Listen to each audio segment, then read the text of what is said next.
I spent 2 years telling anyone who would listen that keto was a gimmick, a fad diet for people who wanted a quick fix. I rolled my eyes at it. I argued against it. And then I tried it, and I have never felt more stupid in my life. Today, I'm sitting here telling you I was completely wrong about the keto diet, and I want to tell you exactly what changed my mind. Look, I wasn't just casually skeptical. I was that person.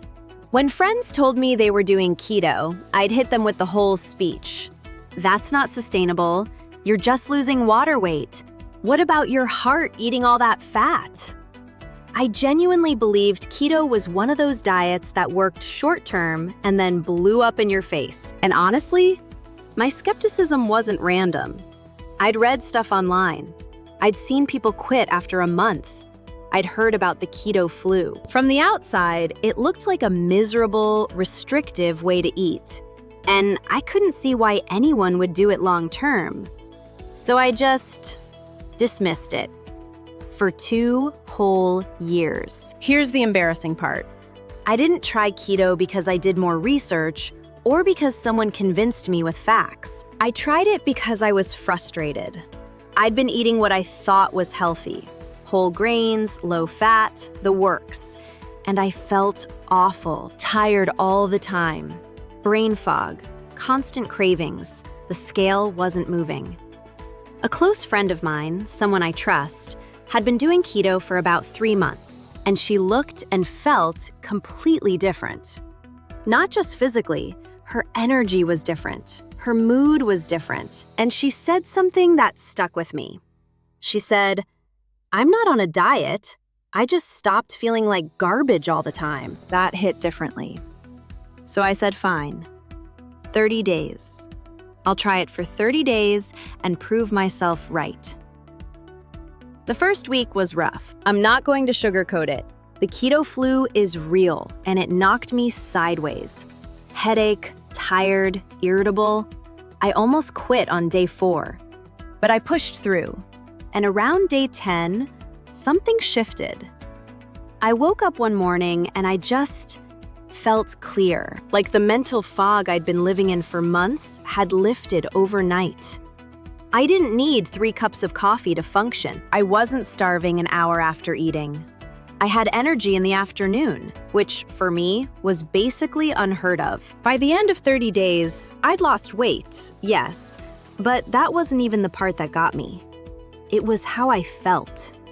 Focused, steady, in control of what I was eating, instead of being controlled by cravings. I went back and read the research properly this time, not just the scary headlines, and started to understand how ketosis actually works, why fat became fuel, why the cravings disappeared, why my energy stabilized. And I had to sit with the uncomfortable reality that I'd been wrong. Loudly, confidently, annoyingly wrong. Now look, I'm not here to tell you keto is for everyone. It isn't. But here's what I got wrong.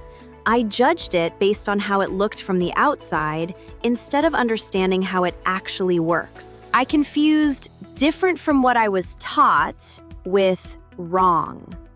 And I let my ego get in the way of being open to something that genuinely helped me. The biggest thing keto taught me had nothing to do with macros or ketones. It taught me to actually test things for myself, instead of just repeating opinions. If you've been sitting on the fence about keto the way I was, skeptical, a little dismissive, not sure if it's worth it, I'm not going to pressure you, but I will say this: 30 days. Give it an honest 30 days, not a half-hearted attempt, a real one. And then decide based on your own results, not mine, not the internet's. I've put together a full beginner's guide to keto meal prep on the blog. Link is in the description. It covers everything I wish I'd known before I started. How to plan your week, what to eat, and how to get through that first week. If this video resonated with you, drop a comment below. I'd love to know, are you a keto skeptic? Or did you have a moment like mine? Like the video if it helped, subscribe if you're new, and I'll see you in the next one. Preparation beats motivation.